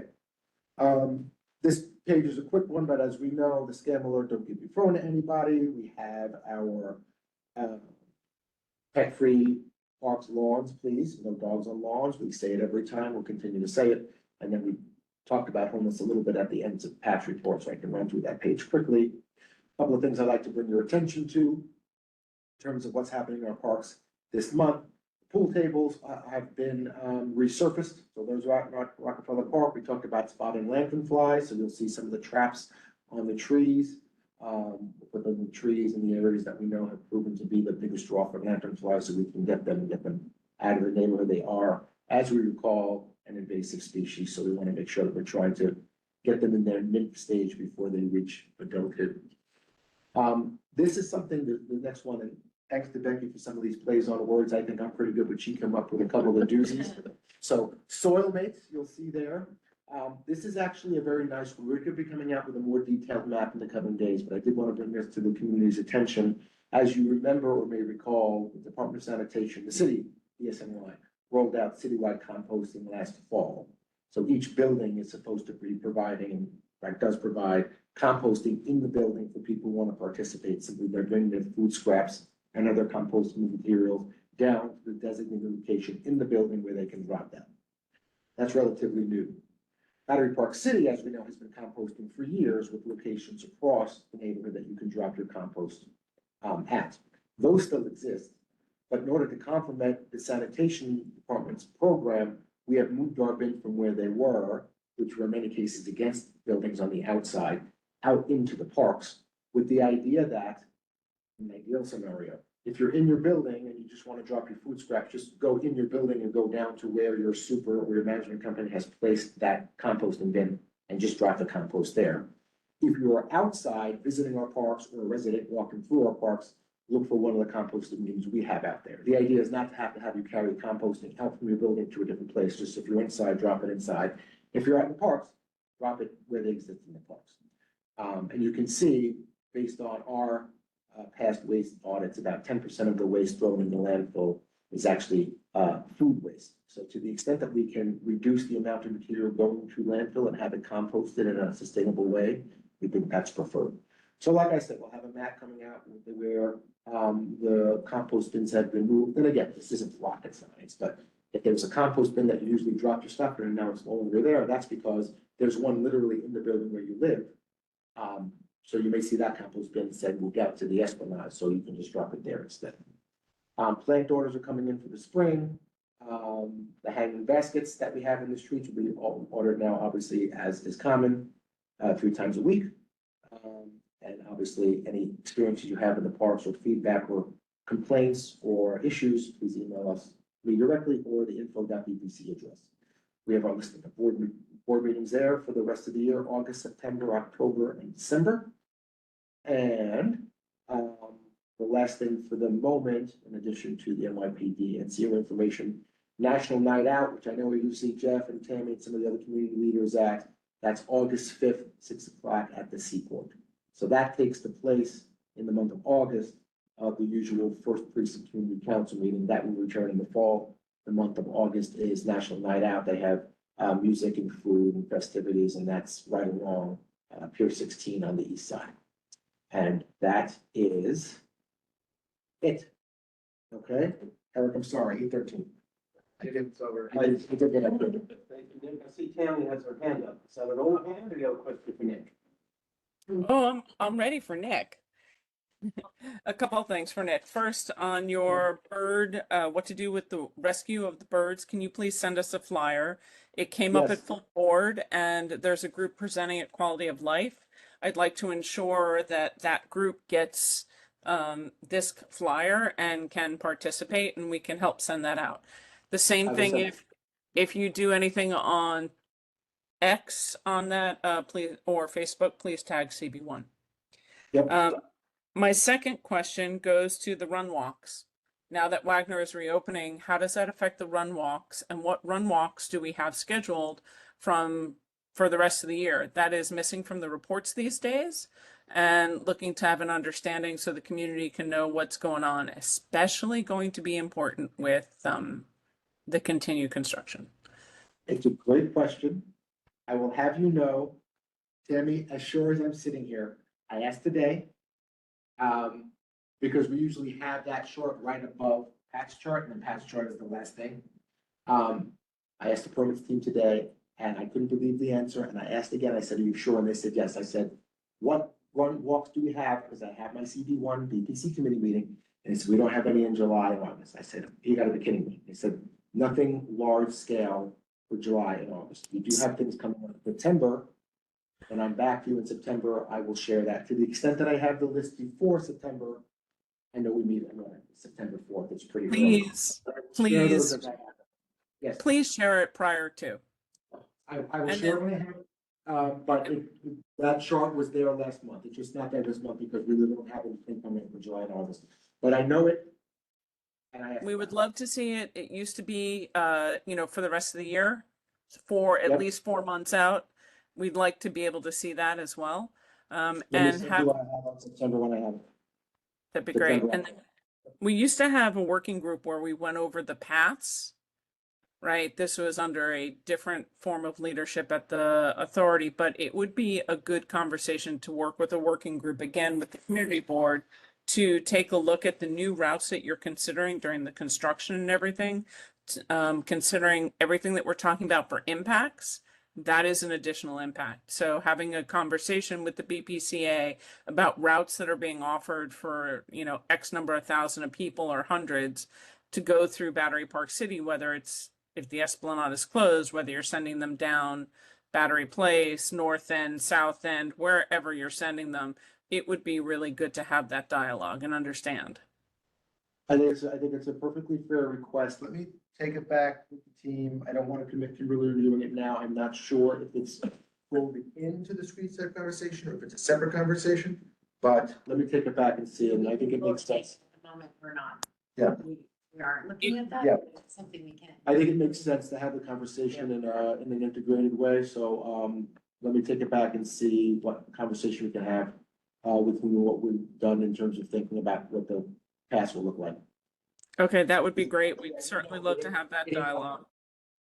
It ain't And- nothing. Wagner Park being closed is one thing, the rest of the neighborhood being closed is quite something else and quite larger, so we wanna make sure we're getting ahead of it and having the community understand what our thought process is and hearing it from you as well. Well, keep in mind, it's not only that the rest of the community, public space is impacted, but then you're talking about runs and walks using Wagner, which is the only large scale space potentially during some periods that will be open. So That's right. unlike now where Wagner is closed, but there are other pocket parks around and the Esplanade is open and Rockefeller is open, it will have a major impact. And that is something beyond the large run walks, even, 2,000 people leaving Wagner as a starting point should have a discussion point. Okay. And then lastly, one of my favorite topics, as you well know. Oh, boy. Yeah. Will a survey be done asking the public, large scale, what their thoughts are on the use of Pier A, or has EDC and BPCA made a decision on what they would like? I don't believe that any final decisions have been made. I didn't ask final, I said general, because I know Well, final decision is an RFP process. It's before I've that. not been- I've not been plugged into the Bureau conversations, but I'll take it back and I can update you when I see you next. We know from our elected officials that discussions, and from, quite frankly, some of the vendors from the Battery and National Park Service, that conversations are ongoing. The public has not been brought into the conversation of what's happening with a national landmark and historic site, and we would like to be. I think it's a larger conversation than just the Battery Park City Committee. No offense to those on the committee. I think it belongs in waterfront parks and cultural because it crosses all boundaries and it is still part of the parks. Yeah, And deals 100%. I think it's a larger conversation than just BPCA, frankly, also, right? It's TDC and others. So yes, it's a fair question. I will note for the benefit of the group, and this is not to downplay what you're saying, the use of Pier A as a ferry embarkation point is actually contemplated in the lease that we have with the city. It doesn't mean that that obviates the responsibility to have, or the request to have a more fulsome community conversation about it, but it's also not something that is unimagined in the world. It's literally in the lease with Pier A with BPCA saying that this could be used for that. yeah. But I'm just a request to have a larger conversation. Mm-hmm. We right before Superstorm Sandy, there was a working group working with EDC and BPCA on waterborne uses and everything for Pier A, and that was a lovely conversation. Catherine was involved and others in it. I remember that from the Battery Park City Committee days back then with NINFA, so it would be good to have those conversations again. I will take it back and see if I can't get the right folks together. We'd love to see some transparency and engagement on Pier A. Okay, Thanks. and thank you. Thank you, Tim. Any other comments, questions on Nick's report? With that, thank you, Nick. We are adjourned. Okay, thank you. Thank you all. Did I miss anything?